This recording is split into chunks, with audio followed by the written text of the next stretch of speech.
கரகாட்டக்காரன் 1989ஆம் ஆண்டு ரிலீஸ் ஆகி ஒரு மிகப்பெரிய ஆல் டைம் பிளாக் பஸ்டர் அப்படின்னு சொல்லலாம். அப்படிப்பட்ட ஒரு வசூலை வாரி குவிச்சுது.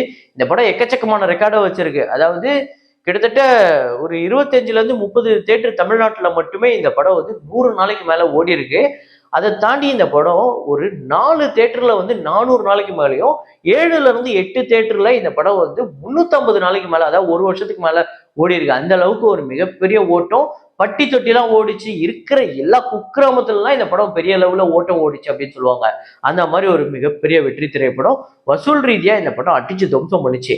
இந்த படத்துல காமெடி சொல்லவா வேணும்? காமெடி ஒரு முக்கியமான ஒரு விஷயம். இந்த படத்துக்கு அவ்வளோ பலத்தை சேர்த்தது கவுண்டமணி செந்தில். இந்த காம்போவோட 100வது திரைப்படம் இந்த படம் கரகாட்டக்காரன்.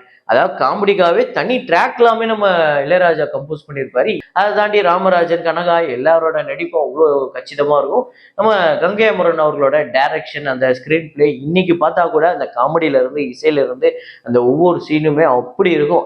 இன்னைக்கு இந்த படத்துல இருந்து ஒரு சீனை போட்டு ஒரு சின்ன ஒரு ஃப்ரேமை வச்சாலே ஈஸியா உங்களால எல்லாராலையும் கண்டுபிடிக்க முடியும். அப்படிப்பட்ட ஒரு படம். இந்த படம் வசூல் ரீதியா இது ஒரு எஸ்டிமேட்டட் ரிப்போர்ட் தான்.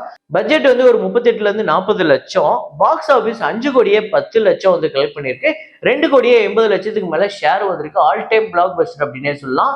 இந்த படம் நீங்க எத்தனை முறை பார்த்துட்டீங்க? உங்க எத்தனை பேருக்கு ஃபேவரட் அப்படிங்கிறத கமெண்ட்ல போடுங்க.